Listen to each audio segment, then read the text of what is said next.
नमस्कार, स्वागत आपका। शाम के 7 बज चुके हैं, आप देखना शुरू कर चुके हैं धाकड़ एक्सक्लूसिव। मैं हूं आपके साथ अनंत त्यागी। धाकड़ एक्सक्लूसिव में रोजाना की तरह मैं आपको सबसे पहले तस्वीर दिखाता हूं, लेकिन उससे पहले आज एक और जरूरी बात मैं आपको बताना चाहता हूं। हिंदू आतंकवाद का एक तमगा गढ़ा गया था, आपको याद होगा।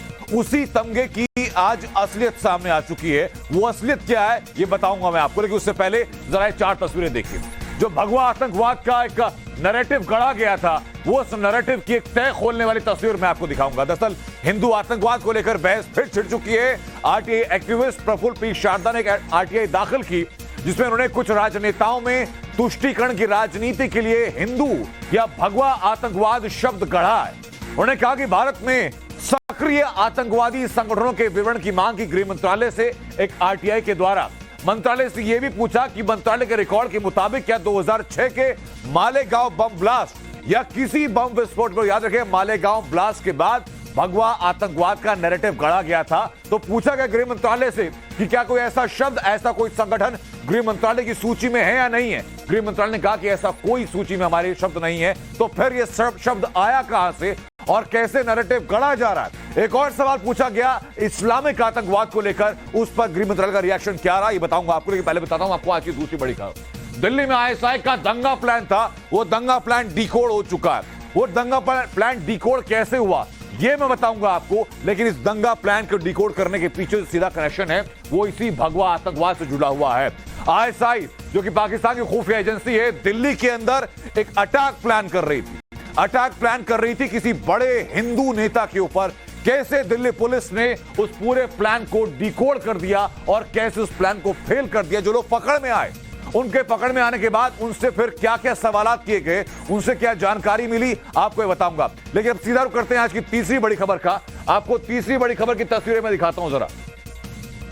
ये दोनों तस्वीरें आपने देखी। आज की तीसरी बड़ी खबर, नेपाल में मौत का हवाई जहाज। नेपाल की एक एयरलाइन जो कि उड़ती है और उड़ने के बाद अचानक से वो विमान, येती विमान दुर्घटनाग्रस्त होता है। दुर्घटनाग्रस्त होने के बाद इसमें बताया जा रहा है कि 68 उसमें लोग शामिल थे जो कि यात्री थे, उसके अलावा 4 क्रू मेंबर्स थे। इसने काठमांडू से पोखरा के लिए उड़ान भरी थी। येती एयरलाइन का ये विमान था जो कि दुर्घटनाग्रस्त हो जाता है। कुल 74 यात्री इसमें शामिल थे। अभी तक जो जानकारी आ रही है वो ये कि 68 लोगों की इसमें मौत हो चुकी। वो दुर्घटना की तस्वीरें मैं आपको दिखाऊंगा और दुर्घटना के पीछे की संभावित वजह क्या है ये आपको बताऊंगा। इसमें 5 भारतीय भी शामिल थे, उनके बारे में जानकारी आपको दूंगा। लेकिन आज की एक और जो चौथी बड़ी खबर होगी वो होगी भारतीय सेना दिवस के परेड समारोह से। आर्मी चीफ ने क्या संदेश दिया एलएसी और एलओसी को लेकर के। आर्मी चीफ ने पाकिस्तान और चीन को क्या संदेश दिया और कैसे भारतीय जवानों ने न सिर्फ अपनी ताकत का, अपने शौर्य का प्रदर्शन किया, बल्कि साथ ही साथ विश्व में ये छाप छोड़ दी, एक अमिट छाप छोड़ दी कि भारत से अगर टकराओगे तो भारत से टकराने वाला हर कोई शख्स, हर कोई देश चूर चूर हो जाएगा। वहां की सारी तस्वीरें मैं दिखाऊंगा, जैसे हेलीकॉप्टर से उड़ान भरी, जो मोटरसाइकिल दल ने परेड बनाई, वो हर चीज दिखाऊंगा। लेकिन सबसे पहले बात आज की पहली बड़ी खबर की। वो बड़ी खबर है भगवा आतंकवाद से जुड़ी हुई। वो तस्वीरें दिखाता हूं सबसे पहले आपको। ये तस्वीरें आप देखिए और जो जो बातें मैं बताता जा रहा हूं सुनते जाइए। ये उस शातिर झूठ से पर्दा हटाने वाली खबर है जिसे पिछले 14 सालों से हिंदू समाज पर कलंक की तरह थोपने की एक सियासी साजिश होती रही। कांग्रेस और तुष्टीकरण की राजनीति करने वाली पार्टियां एक तरफ कहती रही कि आतंक का कोई धर्म नहीं होता, आतंक को किसी धर्म से जोड़ना सही नहीं है, आतंक का कोई मजहब नहीं होता। ये कांग्रेस लगातार कहती रही, बाकी लोग मानते रहे।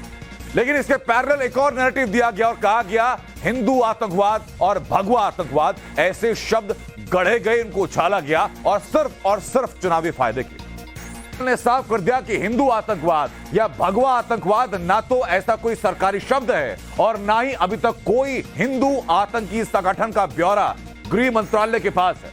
जबकि इस्लामिक आतंकवाद के सवाल पर गृह मंत्रालय ने जवाब दिया, और जवाब क्या दिया ये जरा सुनिए। जवाब दिया कि यूएपीए की धारा 35 के तहत कट्टरपंथी इस्लामिक विचारधारा वाले 42 आतंकी संगठन हैं। यह आपको ध्यान रखना चाहिए कि 2014 से पहले देश में कांग्रेस की सरकार थी, तो उस दौर में भी सरकार के शब्दकोश में हिंदू आतंकवाद शब्द नहीं था। तो सवाल है कि क्या कांग्रेस और तुष्टीकरण की सियासत करने वाली पार्टियों ने क्या जानबूझकर चुनावी सियासत के लिए हिंदू समाज को बदनाम करने की सियासी साजिश रची और ये शब्द को कॉइन किया, जानबूझकर भगवा आतंकवाद शब्द गढ़ा। यह सवाल उन्हीं तमाम पार्टियों से है, पूछा जाना चाहिए। जब नेता आपके पास आए तो आप भी पूछें। लेकिन वही सीआरटीआई में गृह मंत्रालय ने भगवा आतंकवाद पर जिस तरह तस्वीर साफ की, उस पर अब कांग्रेस समेत तो तमाम पार्टियां सवालों के घेरे में हैं जो तुष्टीकरण की सियासत करती हैं, चुनावी जीत के लिए जो मजहबी दांव आजमाती हैं। आपको याद दिलाता हूं मैं सबसे पहले, आपको याद दिला दूं कि भगवा आतंकवाद शब्द का इस्तेमाल सबसे पहले कब हुआ। इस शब्द का सबसे पहले इस्तेमाल किया कांग्रेस नेता दिग्विजय सिंह ने। साल था 2008, महाराष्ट्र के मालेगांव में मस्जिद के पास बम विस्फोट हुए थे और उसके पीछे हिंदू आतंकवाद का हाथ बताया गया, भगवा आतंकवाद का हाथ बताया गया। तब महाराष्ट्र में कांग्रेस की सरकार थी और महाराष्ट्र एटीएस इस वारदात की जांच कर रही थी और उसी दौरान कांग्रेस महासचिव थे दिग्विजय सिंह। दिग्विजय सिंह ने साल 2008 में भगवा आतंकवाद की थ्योरी गढ़ दी, भगवा आतंकवाद को बता दिया कि भाई ये एक जो आतंकवाद है, कहते भले ही हो कि आतंक का धर्म नहीं हो, लेकिन मालेगांव में जो ब्लास्ट हुआ उसका धर्म तय कर दिया गया था दिग्विजय सिंह के द्वारा। यह कहानी है भगवा आतंकवाद। अब भगवा आतंकवाद से आगे बढ़ते बताता हूं आपको कि जय श्री राम को कैसे बदनाम किया जा रहा है, जो कि आज की हमारी अहम स्टोरी है। अब सुनिए जरा। साल 2008 में मुंबई में 26/11 वाला आतंकी हमला हुआ था, आपको याद होगा, जिसमें 164 लोग मारे गए थे, आपको यह भी याद होगा। इसी हमले में 300 से ज्यादा लोग घायल हुए थे, आपको यह भी याद होगा।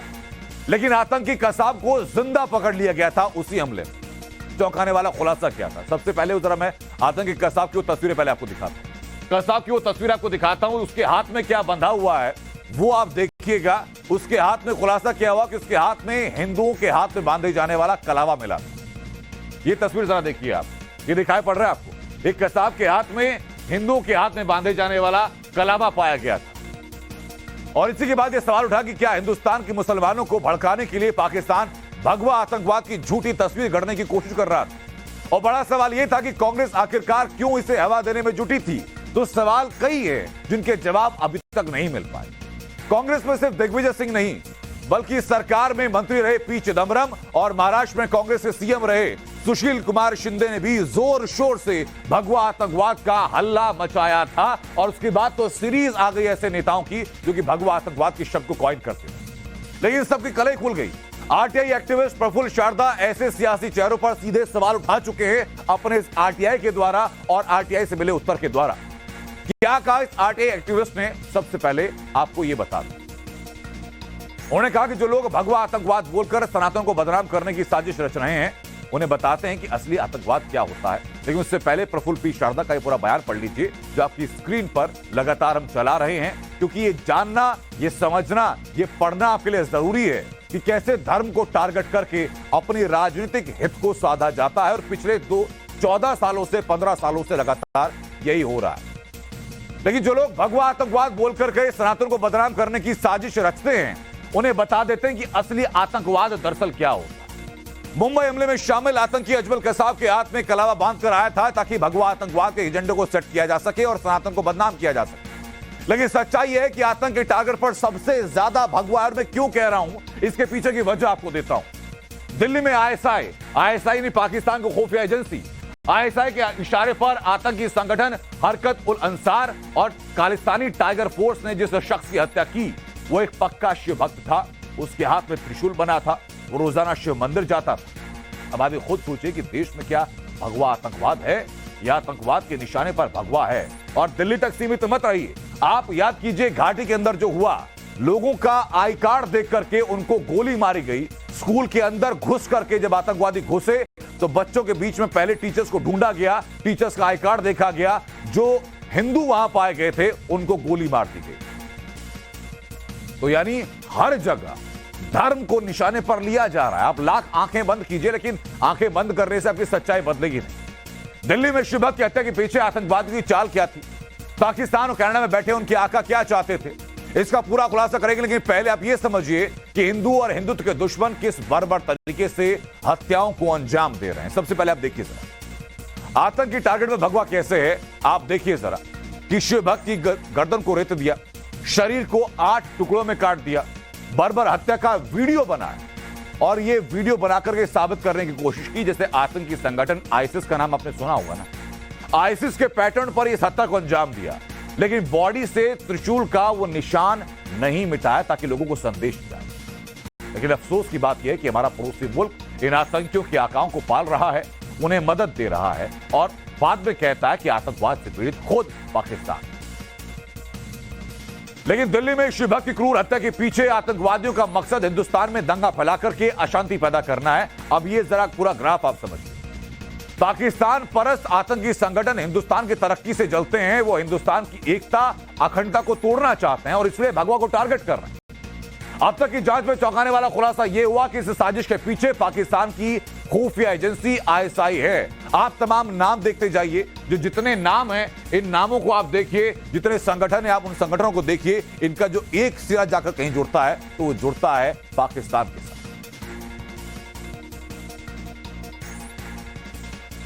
इनिशियली ये जो सिलेक्ट कर रहे थे इन्होंने एक हिंदू को ही सिलेक्ट किया जो कि नॉन सिख है, नॉन मुस्लिम होना था, ताकि बताने के लिए कि ये कितने कमिटेड है, एंटी इंडियन है।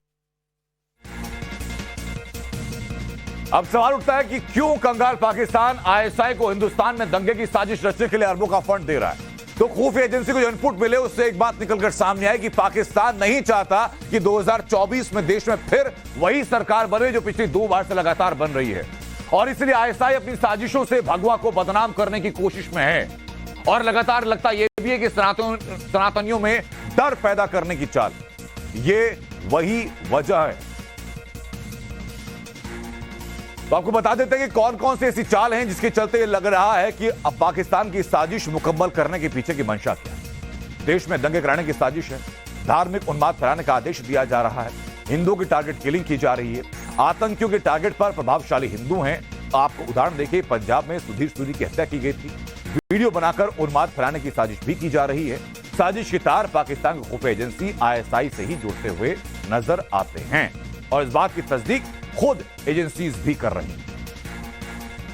लेकिन सवाल ये उठता है कि देश में कुछ लोग कैसे लगातार सनातन को बदनाम करने की साजिश कर रहे हैं। इसकी बानगी पद्मावत एक्सप्रेस में देखने को मिली, जो कि आज की हमारी दूसरी बड़ी स्टोरी, जो दिल्ली से प्रतापगढ़ के बीच चलती है। इसमें मुरादाबाद में रहने वाले आसिम सफर कर रहे थे। आसिम का आरोप है कि हापुड़ में कई लड़के ट्रेन में चढ़े और जय श्री राम का नारा नहीं लगाने पर आसिम की पिटाई उन्होंने कर दी। ये एक थ्योरी गढ़ी गई कि जय श्री राम का नारा मैंने नहीं लगाया तो मेरे साथ मारपीट की। लेकिन असल में हुआ क्या था, सबसे पहले आपको सिलसिलेवार तरीके से ये बताना शुरू करता हूं। उससे पहले आप जानिए कि रिएक्शंस क्या आने शुरू हो गए आसिफ की इसी बयान के बाद। एआईएमआईएम के अध्यक्ष असदुद्दीन ओवैसी ने सच्चाई को जाने बगैर इस मुद्दे को लपक लिया और सिर्फ इसलिए क्योंकि मामला एक मुस्लिम शख्स से जुड़ा था, उन्होंने आसिम का वीडियो ट्विटर पर डाला और मोदी सरकार को कोसना शुरू कर दिया। कहा कि जय श्री राम पर अपने नफरती तेवर दिखाएं और आरएसएस को जमकर के कोसा। जरा ट्वीट देखिए।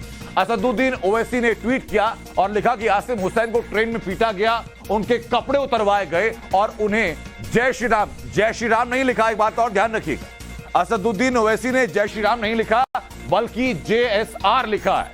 उन्होंने कहा कि जेएसआर के नारे लगाने पर मजबूर किया और आरएसएस के मोहन ने 1000 साल की जंग का जिक्र किया था। क्या यह उसी जंग का एक और सबूत है?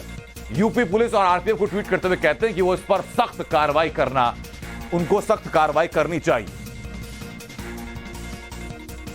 तो असदुद्दीन ओवैसी ने यह साफ कहा और ओवैसी ने ऐसा सिर्फ और सिर्फ अपनी राजनीति चमकाने के लिए किया। अब हम सच्चाई बताते हैं कि हुआ क्या। हापुड़ में पद्मावत एक्सप्रेस में पिटाई की असली वजह क्या थी, अब हमसे सुनिए आप। असदुद्दीन ओवैसी का नैरेटिव मत सुनिए। हुआ दरअसल ये था कि लड़की छेड़ी गई थी, लड़की के साथ छेड़ है कि मेरे साथ मेरी दाढ़ी पकड़ खींची गई और जय श्री राम के नारे लगाए गए। इस प्रकार की कोई घटना प्रकाश में नहीं आई है। अभी इन बिंदुओं पे भी जांच की जा रही है। किसी संज्ञान में आया है कि वादी किसी महिला के साथ छेड़छाड़ कर रहा था, जिससे वहां की ट्रेन के अंदर जो डिब्बे में पब्लिक थी वो उत्तेजित हो गई और वादी के साथ मारपीट की। इस एंगल पे भी जांच की जा रही है। तो ये आपने खुद सुन लिया कि असदुद्दीन ओवैसी जो नैरेटिव गढ़ने की कोशिश कर रहे थे, जिस शख्स की पिटाई हुई, वो जो नैरेटिव सेट करने की कोशिश कर रहा था, वो कितना बड़ा झूठ था, ढकोसला था। अब आपको जरा मैं 3 तस्वीरें दिखाता हूं। ये 3 तस्वीरें जरा आप देखिए। ये 3 तस्वीरें देखिए। ये आतंकवाद के निशाने पर कैसे हिंदू आ रहे हैं और कैसे एक धर्म विशेष को बदनाम करने की कोशिश की जा रही है, पूरे विश्व में नैरेटिव गढ़ा जा रहा है। उसकी 3 तस्वीरें हैं। ये ब्रिटेन के लेसेस्टर की तस्वीरें आपको याद होंगी। ये धाकड़ एक्सक्लूसिव में तस्वीरें आपको लगातार हम लोगों ने बताई थी। आपको हिंदू मंदिरों पर ये हमले की तस्वीरें याद होंगी जो कि ऑस्ट्रेलिया के मेलबर्न में हुआ था। उनको तोड़ा गया था और उनके ऊपर अलग अलग नारे लिखे गए थे। उनके ऊपर स्प्रे पेंट से उनको विभत्स रूप में ढाल दिया गया था। आपको तस्वीरें, ये तीसरी तस्वीरें भी याद होगी, कनाडा के टोरंटो की तस्वीरें, जहां पर कि न सिर्फ मंदिर पर हमला किया गया बल्कि वहां जो लोग मौजूद थे उनके साथ मारपीट भी की गई थी। और आपको ऐसी तस्वीरें बांग्लादेश में देखने के लिए मिली थी।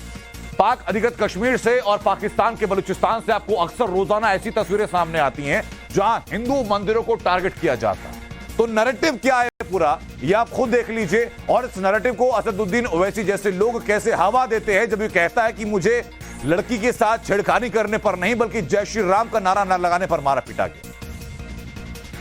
हिंदू किस तरह इस्लामिक आतंकवाद के निशाने पर है, उसे समझने के लिए आपको भारतीय उपमहाद्वीप की तस्वीर देखनी होगी। जी हां, भारत से टूटकर बने पाकिस्तान में हिंदुओं की हालत क्या है, बांग्लादेश में हिंदुओं की हालत क्या है और अफगानिस्तान में हिंदुओं की हालत क्या है।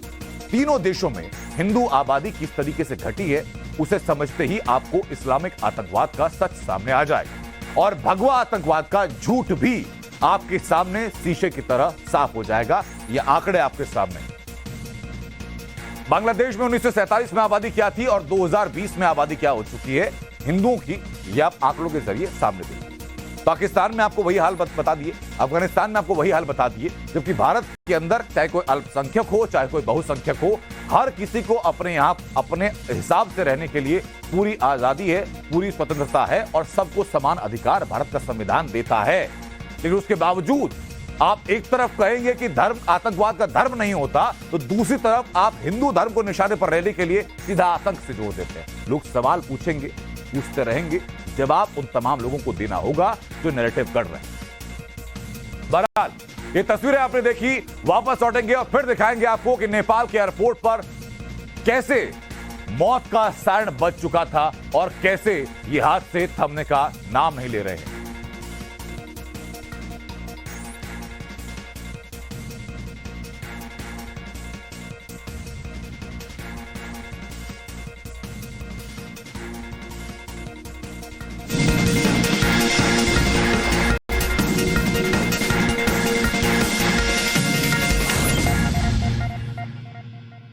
कि नेपाल प्लेन क्रैश से जुड़ी इस वक्त की बड़ी खबर। प्लेन क्रैश से चंद सेकंड पहले का वीडियो सामने आया। विमान में बैठे यात्री ने फेसबुक पर लाइव किया था। एक भारतीय यात्री, जो 5 भारतीय यात्री थे उसमें से एक यात्री ने फेसबुक पर लाइव किया था और यह विमान दुर्घटना के ठीक पहले की तस्वीर है। ये आप देखिए कि अभी इस तस्वीर जो आप देख रहे हैं, इस फेसबुक लाइव होने के चलते सब कुछ ठीक ठाक था।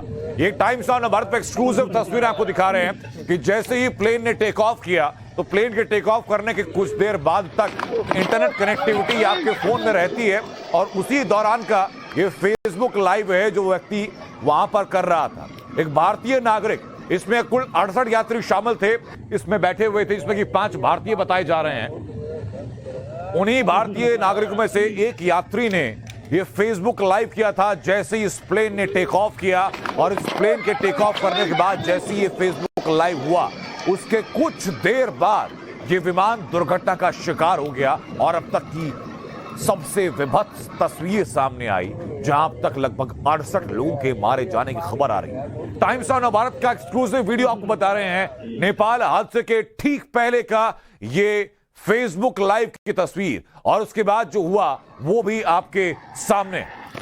अचानक ही विमान दुर्घटनाग्रस्त होता है और चारों तरफ पर आपको आग की लपटें और आपको मलबा नजर आएगा। ये जरा तस्वीर आप देखिए, ये कोई एडिटिंग इफेक्ट नहीं है बल्कि ये फेसबुक लाइव के दौरान ही जैसे ही विमान दुर्घटनाग्रस्त हुआ उसी दौरान वो लाइव शुरू था और तभी की तस्वीरें हैं जहां अचानक से आपको आग की लपटें दिखाई पड़ेंगी, आपको आसपास फैला हुआ मलबा दिखाई पड़ेगा और आपको टूटती, आपको पीछे से वैसी आवाजें आनी शुरू होंगी।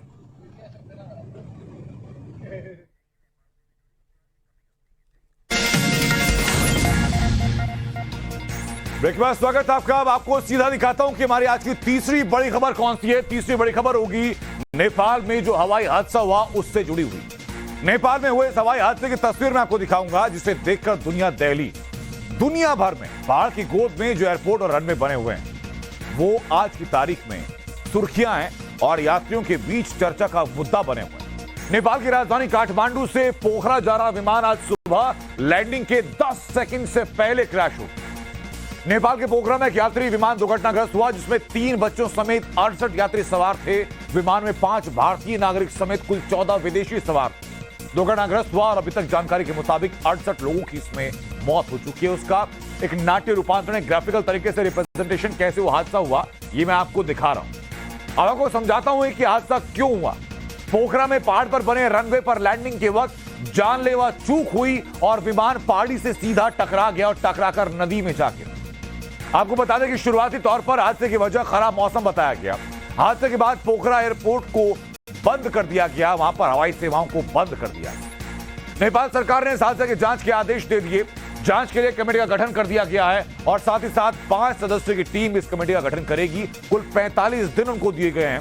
45 दिन में इस 5 सदस्यीय कमेटी को अपने रिपोर्ट सौंपने के आदेश दिए गए हैं। आपको बता दूं कि नेपाल में अभी तक जो कुल हादसे हुए हैं, उनकी संख्या भी अपने आप में रिकॉर्ड होने वाली है। विमान में 7 देशों के यात्री थे। नेपाल के 53 यात्री थे, भारत के 5 यात्री थे, रूस के 4 यात्री थे। ये देखिए यात्रियों की संख्या बता रहा हूं आपको। 7 देशों के यात्री थे, रूस के जिसमें कि 4 यात्री शामिल थे। उसके आगे बढ़िए, कोरिया के 2 यात्री इस विमान में शामिल थे। एक फ्रांस का यात्री इसमें शामिल था, एक आयरलैंड का यात्री इसमें शामिल था। ये कुल 68 यात्री सवार थे, इसमें 5 क्रू मेंबर्स। और आपको बता दूं ये भी कि विमान हादसों के मामले में नेपाल के भुवन अंतरराष्ट्रीय हवाई अड्डे पर विमान क्रैश हुआ। लैंडिंग के दौरान यह विमान भी क्रैश हुआ था, जो कि ढाका से काठमांडू जा रहा था। हादसे में 51 लोगों की मौत हो गई, जबकि कुल 71 लोग सवार थे। 24 फरवरी 2016 तारा एयरलाइन का विमान क्रैश हुआ। पोखरा से भी जोमसोम जा रहा था। टेक ऑफ के 8 मिनट बाद ये विमान लापता हो गया। दाना गांव के पास इस विमान का मलबा बाद में मिला। इस हादसे में जो 23 यात्री सवार थे, सभी यात्रियों की मौत हो गई। साल 2012 में सीता एयर फ्लाइट का विमान दुर्घटनाग्रस्त हुआ। विमान हादसे में 19 लोगों की मौत हुई। काठमांडू से विमान उड़ान भरा था। इसने और तकनीकी खराबी के चलते इमरजेंसी लैंडिंग की गई और इमरजेंसी लैंडिंग के दौरान ही यह हादसा हुआ। साल दर साल लगातार ऐसे ही हवाई दुर्घटनाएं नेपाल के अंदर हुई हैं, जो कि नेपाली एयरलाइन और पूरे उस सिस्टम को लेकर के सवाल उठाती रही हैं। हर साल के बाद, हर 1.5 साल के बाद ऐसे ही एक प्लेन क्रैश की वारदात, एक प्लेन क्रैश की घटना नेपाल से सामने आती है, जिसमें कई जिंदगियां खत्म हो जाती हैं, लेकिन सिस्टम सुधरता हुआ नहीं आता। ऐसे में सवाल यही कि साल दर साल दुर्घटना लगातार हो रही है, बावजूद इसके हादसों को रोकने के लिए नेपाल सरकार की तरफ से कोई पुख्ता इंतजाम क्यों नहीं किया जा रहा, क्यों कोई कदम नहीं उठाया जा रहा। और सिर्फ नेपाल का पोखरा एयरपोर्ट ही नहीं, दुनिया में 5 ऐसे एयरपोर्ट हैं जहां से विमान उड़ाते और उतारते वक्त पायलट का दिल धड़क रहा होता है और यात्रियों की नींद उड़ी होती है कि आराम से लैंडिंग हो पाएगी कि नहीं। वो कौन कौन से एयरपोर्ट हैं, वो जरा सबसे पहले आप जान लीजिए। आपको बताता हूं। आपको नेपाल का एक तेंजिंग एयरपोर्ट है, ये आप देखिए जरा। दुनिया का सबसे खतरनाक एयरपोर्ट कहा जाता है नेपाल का तेंजिंग एयरपोर्ट। इस तस्वीर के इस यहां की जरा तस्वीर आप देखिए। ये पहाड़ियों से घिरा हुआ है तेंजिंग एयरपोर्ट, सबसे खतरनाक एयरपोर्ट कहा जाता है। 20 साल से सबसे खतरनाक एयरपोर्ट का दर्जा तेंजिंग एयरपोर्ट को हासिल है। 8000 फीट की ऊंचाई पर एयरपोर्ट ये है। जरा सी चूक हुई पायलट से और जिंदगियां खत्म हो जाती हैं। ये तस्वीर आपने देख ली, आपको अगली तस्वीर दिखाता हूं। जरा 8000 फीट की ऊंचाई पर है। अगला है टॉनकॉन्टिन अंतरराष्ट्रीय हवाई अड्डा, दुनिया का सबसे छोटा रनवे। रनवे की लंबाई महज 537 मीटर है। फ्रांस के होंडुरास के पास यह एयरवे स्थित है, जो कि सिर्फ 537 मीटर लंबा है। यहां पर आपको इमरजेंसी ब्रेक के सहारे पायलट को रहना पड़ता है, वरना दुर्घटना हो सकती है। ये तस्वीर आप देखिए कितना छोटा है रनवे।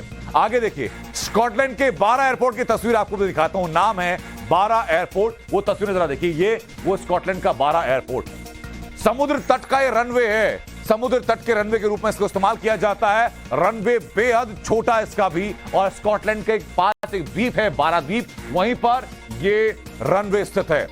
इसको रनवे के रूप में इस्तेमाल करने वाला ये इकलौता एयरपोर्ट है जो कि समुद्र तट को रनवे के तौर पर इस्तेमाल करता है। आप देखिए जरा, आपको हो सकता है समुद्र तट की तस्वीरें बहुत खूबसूरत लगें, लेकिन उतनी ही ये खतरनाक भी। अब आपको मैं अगली तस्वीर दिखाता हूं जरा। ये है अगस्ती हवाई अड्डे की तस्वीरें। इसकी जरा जो हवाई पट्टी है वो आपको अभी नजर नहीं आएगी, आपको लगेगा समुद्र के बीच में है, लेकिन ये देखिए कि दोनों तरफ समुद्र है और बीच में ये हवाई पट्टी आपको यहां नजर आएगी। ये लक्षद्वीप के दक्षिणी छोर पर स्थित है। लक्षद्वीप का इकलौता हवाई अड्डा है। पानी के बीच में एयरपोर्ट का रनवे है और 4000 फीट लंबी जमीन की पट्टी है जिसको कि रनवे के तौर पर इस्तेमाल किया जाता है। इसी पट्टी को रनवे बनाया गया। तस्वीरें जरा देखिए ना आप, ये रनवे की पट्टी यहां पर है और इसके दाईं तरफ और इसके बाईं तरफ दोनों तरफ अथाह समुद्र है, उसके बीच में ये रनवे। तस्वीरें जरा देखिए आप। अब दिखाता हूं आपको एक और रनवे की तस्वीर। यह है हांगकांग का अंतरराष्ट्रीय हवाई अड्डा। तस्वीरें जरा देखिए, दुनिया के सबसे डरावने एयरपोर्ट में शामिल है। लगातार आड़ी तिरछी हवाएं यहां चलती रहती हैं, खतरनाक लैंडिंग होती है, खतरनाक ही टेक ऑफ होता है। चारों तरफ से पहाड़ों से घिरा हुआ है हवाई अड्डा और खतरनाक हवाओं के चलते, आड़ी टेढ़ी हवाओं के चलते यहां विमान का संतुलन बना पाना लैंडिंग के दौरान और टेक ऑफ के दौरान बहुत ज्यादा मुश्किल। अब आपको मैं आज की चौथी बड़ी खबर बताता हूं। यह चौथी बड़ी खबर जिसको देख करके आप पसीना गर्व से चौड़ा हो जाए। आज आर्मी डे। आर्मी डे के दौरान भारतीय रणबांकुरों ने जो तस्वीरें दिखाई, जो हिंद की सेना ने तस्वीरें दिखाई, वो आपको देखनी चाहिए। अब बात होगी हिंद की सेना की। आज बेंगलुरु में आर्मी डे मनाया गया। इस मौके पर परेड हुए, रंगारंग कार्यक्रम हुए। आजादी के बाद ये पहला मौका है जब आर्मी डे राजधानी दिल्ली से बाहर कहीं मनाया गया हो। अब दिल्ली से बाहर तो गए, लेकिन बेंगलुरु में क्यों गए ये मैं आपको बताऊंगा। बेंगलुरु के गोविंद स्वामी परेड ग्राउंड में सेना की भव्य परेड हुई और जोशीली धुनें बजाई। आज बेंगलुरु का मद्रास इंजीनियरिंग ग्रुप यानी MEG का रेजिमेंटल सेंटर परेड का साक्षी बना। आर्मी डे परेड में 5 रेजिमेंटल ब्रास बैंड शामिल हुए। उनकी तस्वीरें मैं आपको इसी स्क्रीन पर आगे दिखाऊंगा। उससे पहले ये जो मोटरसाइकिल सवार लोग थे, इस ट्रूप को क्या कहते हैं, क्या कर्तव्य उन्होंने दिखाए, मैं आपको ये भी दिखाऊंगा। उससे पहले बता दूं आपको कि इसमें मद्रास रेजिमेंट शामिल हुई, आर्टिलरी रेजिमेंट शामिल हुई, पैरा एसएफ शामिल हुए, बॉम्बे इंजीनियर ग्रुप शामिल हुए, महार रेजिमेंट शामिल हुई, MEG आर्मी सर्विस कॉर्प्स शामिल हुई और उनका एक घुड़सवार दल और एक मिलिट्री बैंड का दस्ता इस परेड में शामिल। 1965 और 71 और कारगिल वार से लेकर हालिया गलवान तथा तवांग में हमारे सैनिकों के जज्बे ने न केवल विश्व में भारत का सम्मान बढ़ाया है, बल्कि देश के सभी नागरिकों के दिलों में भी सेना की आस्था को बढ़ाया है। अगर मैं कहूं कि हमारी सेना का केवल नाम ही काफी है, तो यह कहना भी गलत नहीं होगा। तो हिंद के वीर मिसाइल उसमें शामिल हैं, गाइडेड रॉकेट लॉन्चर इसमें शामिल हैं और बॉर्डर पर सड़कों का, पुलों का जाल बिछा दिया गया। BRO की तरफ से लगभग 4000 किलोमीटर की सड़क नई तैयार कर दी गई। फ्रंटियर हाईवे को मंजूरी दे दी गई जिसकी लागत लगभग 40,000 करोड़ रुपए की है। ये बहुत छोटा सा अंश मैं आपको बता रहा हूं कि किस तरीके से भारतीय सेना को मजबूत किया जा रहा है। तो फिर मैं आपको और भी दिखाऊंगा। जल्द वापस लौट रहे छोटे से ब्रेक के बाद।